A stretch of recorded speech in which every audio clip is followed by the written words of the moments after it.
నెల్లూరు జిల్లా అన్నవరంలో విషజ్వరాలు ప్రజలను వణికిస్తున్నాయి. గ్రామంలో అంతర్గత డ్రైనేజ్ వ్యవస్థ లేకపోవడం ప్రజలకు శాపంగా మారింది. విషజ్వరాలతో సుమారు 10 మంది దాకా మృతి చెందారు.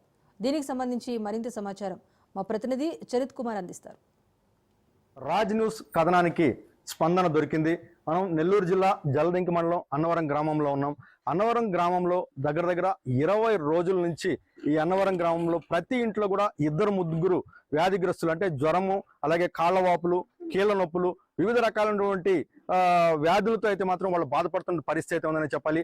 అయితే దగ్గర 10 మంది కూడా చనిపోయినటువంటి పరిస్థితి. అంటే ఇక్కడ మనొక కీలకమైన అంశం ఏంటంటే, ప్రధానంగా వృద్ధులు, వివిధ వ్యాధులు కలిగినటువంటి వాళ్ళు ఏదైతే కొంత వాళ్ళల్లో వ్యాధి నిరోధక శక్తి కొంత తక్కువగా ఉంటుంది. ఈ జ్వరము, ఈ ఎఫెక్ట్ వల్ల అయితే మాత్రం చనిపోయినట్టు కూడా వాళ్ళ గ్రామస్తులు ఆవేదన వ్యక్తం చేస్తున్నారు.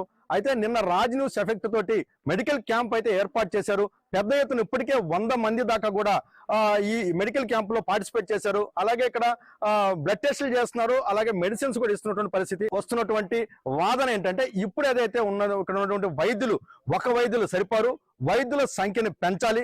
వైద్యుల సంఖ్యను పెంచడంతో పాటు ఏదైతే పరీక్షలు నిర్వహిస్తున్నారో ఆ పరీక్షలు కూడా పూర్తిగా పారదర్శకంగా పరీక్షలు నిర్వహించడం పాటు ఇంకా పరీక్షల్లో కూడా ఏదైతే వివిధ రకాల పరీక్షలు కూడా చేయాలి అంటే అని కూడా వాళ్ళ గ్రామస్తులు వినిపిస్తున్నారు. అలాగే మందులు కూడా మంచి మందులు ఇవ్వాలంటే కూడా వాళ్ళు తెలియాల్సిన పరిస్థితి. అయితే మరొక కీలకమైనటువంటి అంశం ఏదైతే ఉందో, ఇక్కడ ఏదైతే ప్రజలు వినియోగించేటటువంటి నీరు ఉందో ఈ నీరు ప్రధానమైనటువంటి సమస్య. ఈ రోజు దగ్గర 10-15 సంవత్సరాల నుంచి ఈ వాటర్ ట్యాంక్ ని సరైనటువంటి క్లీనింగ్ చేయకపోవడం, వరుసగా వర్షాలు పడడం, ఈ వాతావరణ నేపథ్యంలో ఈ రోజు అన్నవరం గ్రామం అయితే పెద్దగా ఎఫెక్ట్ అయినట్టు కూడా మనకి ఇక్కడ స్పష్టంగా కూడా ప్రజల నుంచి కానీ అలాగే అధికారుల నుంచి కూడా వస్తున్నటువంటి సమస్య అయితే ఉందని చెప్పాలి. అయితే ఈ వాటర్ ఏదైతే ఉందో, వాటర్ ట్యాంక్ దగ్గర కోతులు పెద్ద ఎత్తున మునగడం, ఏదైతే ఆ కోతులు మునిగిన దగ్గర అపరిశుభ్రం చేయడం, ఈ అపరిశుభ్రమైనటువంటి నీళ్లు ఏతున్నాయో ఈ పైపుల్లోకి లీక్ కావడం, ఇవన్నీ కూడా ప్రజలు ఈ రోజు అన్నవరం గ్రామం అయితే పెద్ద ఎత్తున ఎఫెక్ట్ అయ్యేదని కూడా కీలకమైన కారణాలుగా కూడా వీటిని భావిస్తున్నాం. అయితే దీంట్లో మరొక కీలకమైన విషయం ఏంటంటే, ప్రజలందరూ ఇంత పెద్ద ఎత్తున పానిక్ అయ్యి 20 రోజుల నుంచి ప్రజలు ఇబ్బంది పడుతుంటే నిన్నటి వరకు కూడా ఇక్కడ ఎవరు కూడా కన్నెర్చినట్టు చూడని పరిస్థితి. ఇప్పటికైనా సరే ఈ మెడికల్ క్యాంప్ ఏర్పాటు చేయడం, పూర్తిగా కూడా ఈ వ్యవస్థను కంట్రోల్ చేయడం అయితే జరుగుతున్నప్పటికీ కూడా ఈ వ్యవస్థ ఏదైతే ఇప్పుడు జరుగుతున్నటువంటి పరిశుభ్రత ఏదైతే ఉందో ఇది కరెక్ట్ కాదు. ఇంకా కూడా మంచి ఇది చేయాలి. గ్రామంలో దోమల నివారణకి ఫాగింగ్ చేయాలి, కెమికల్ స్ప్రే చేయాలి.